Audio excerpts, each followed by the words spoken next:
तो हेलो दोस्तों, अटल mechanical YouTube में आपका स्वागत है। तो गाइस, हमारे चैनल पे आप जो नए तो हमारे चैनल सब्सक्राइब करना, बेल आइकन को टच करना, क्योंकि आने वाला वीडियो को आपको नोटिफिकेशन मिले।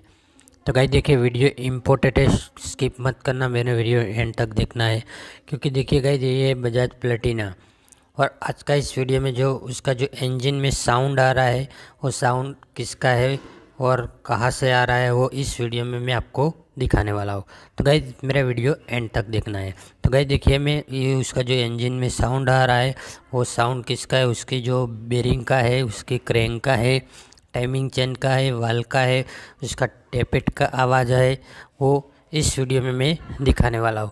तो गाइस देखिए, चलो मैं उसको स्टार्ट करके आपको दिखा देता हूँ कि जो उसका जो साउंड आ रहा है, आपको पता चलेगा आप कि वो साउंड किसका है। तो मैं इस वीडियो में मैं आपको गाड़ी चलो स्टार्ट करके दिखा देता हूँ। स्टार्ट करके बाद आपको दिखा देता हूँ वो साउंड किसका है।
तो गए देखिए, वो टिक टिक वाला साउंड आपने सुन लिया। तो वो साउंड किसका है? तो गए देखिए, साउंड उसका पिस्टन का है। और वो साउंड इसलिए आ रहा है क्योंकि वो गाड़ी सीज हो गई थी, और सीज होने के बाद जब अपनी गाड़ी में जो आप ऑयल डलवाने के बाद गाड़ी स्टार्ट करते वक्त देखिए, ये उसका पिस्टन का साउंड आ रहा था। और जो मैंने ओपन किया है उसका साउंड का प्रॉब्लम सॉल्यूशन करने के लिए, तो देखिए ये उसका पिस्टन है। और गाइस देखिए, पूरी तरह सीज हो गया था। और इसमें जो ऑयल डलवा के जो आपको जो स्टार्ट करते हो, तो स्टार्ट करने के बाद यही साउंड आता है।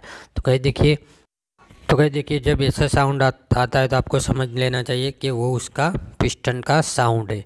तो देखिए, पूरी तरह पिस्टन पे स्केच हो गया है और सीज होने के बाद इस तरह साउंड आता है। तो गाइस देखिए, उसका बेरिंग का भी साउंड नहीं है, उसकी क्रैंक की बेरिंग का भी साउंड नहीं था, और उसकी टाइमिंग चेन का भी साउंड नहीं था। अगर गाइस आपको जो इंजन ओपन करने के बाद उसकी क्रैंक भी आपको चेक कर लेना चाहिए कि कहीं क्रैंक भी ख़राब हो तो उसका भी काम करवा देना चाहिए। तो हमारा वीडियो पसंद आया तो लाइक कर देना, सब्सक्राइब कर देना।